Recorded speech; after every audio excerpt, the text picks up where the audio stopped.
A very good evening from where I am. I don't know what time it is where you are. For me here, it's just getting just a few minutes, 5 minutes past 7.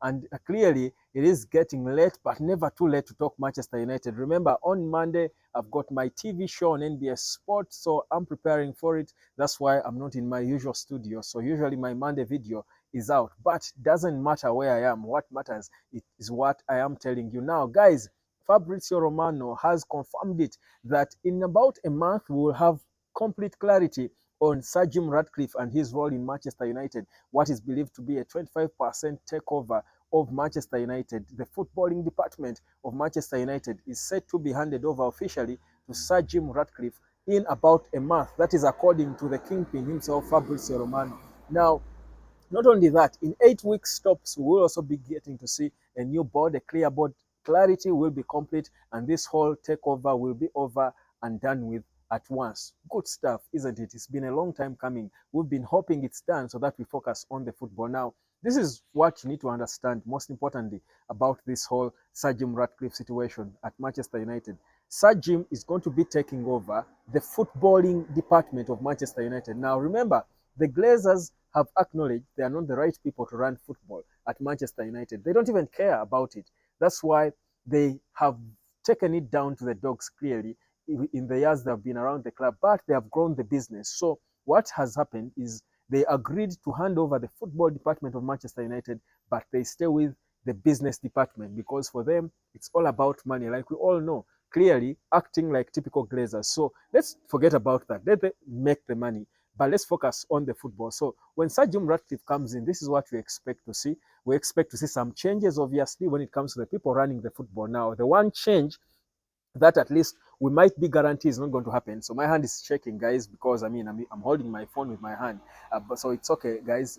Bear with me. Like I said, listen to what I'm saying and not how I'm holding the phone or how tired my hand is. So one change that we don't expect to see is that of the manager. According to what we get from Fabrizio, is that in a few weeks, we are going to see Eric Ten Hag having a meeting with Sir Jim Ratcliffe to have a clear understanding of course, the whole footballing direction of the club, his vision for the club, where he wants to take the club. But what we know is that Ratcliffe and his team are very, very, very confident that Eric Ten Hag is the right man to take the club ahead. They are not looking to get another manager. So that's a given. So the talk of Eric Ten Hag leaving Manchester United might be flashed right now. You can flash it down the sink because it is not going to be happening, at least for now, when Sir Jim Ratcliffe's come through. But the one change we should expect to see is concerning the people at the top or the people working with Eric Ten Hag. So the plan is to support Eric Ten Hag with the right people around him, and the likes of John Mata and Richard Arnold are the most likely culprits who are going to be leaving first when Sir Jim Ratcliffe comes through. So there is talk of changing the structure of the club, first of all, to ensure that the manager does not suffer alone. Clearly, Eric Ten Hag has suffered more than I have suffered with this phone, holding it with one hand as it's shaking right now. But Eric Ten Hag has clearly suffered when it has come to Manchester United and trying to build something nice at the club. So what's happening is that when Sir Jim Ratcliffe comes in, he's looking to hire people around him and change the structure so that we have maybe a sporting director at the club, but also a CEO. So of course we still have almost the same structure. Maybe the names could change. We have a director of football and we've got a CEO of the club. But what Sir Jim Ratcliffe wants to do is to create a sort of a new structure to have a sporting director, and in this case, they are looking at Paul Mitchell. Paul Mitchell is a former footballer, but most notably, I think made his name as a former, director and head of recruitment for teams like Milton Keynes.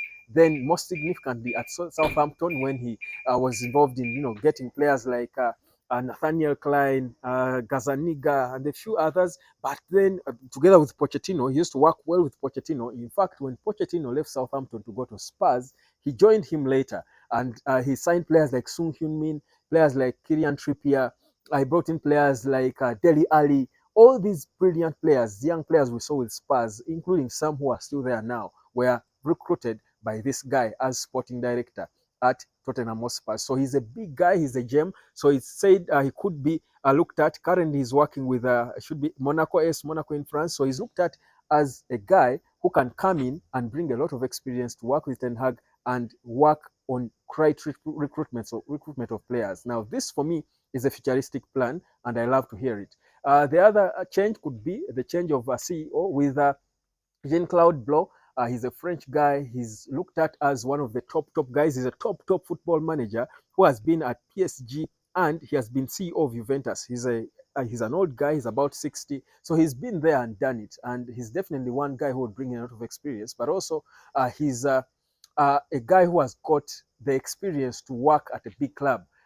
Talking of clubs like PSG and Juventus, that's where he's been, and he's 60, so he commands a lot of respect. He's known in the industry, so certainly you want such a guy to come and work with a manager like Erik ten Hag at a club like Manchester United, and for me, that would look like a bit of stability for Manchester United.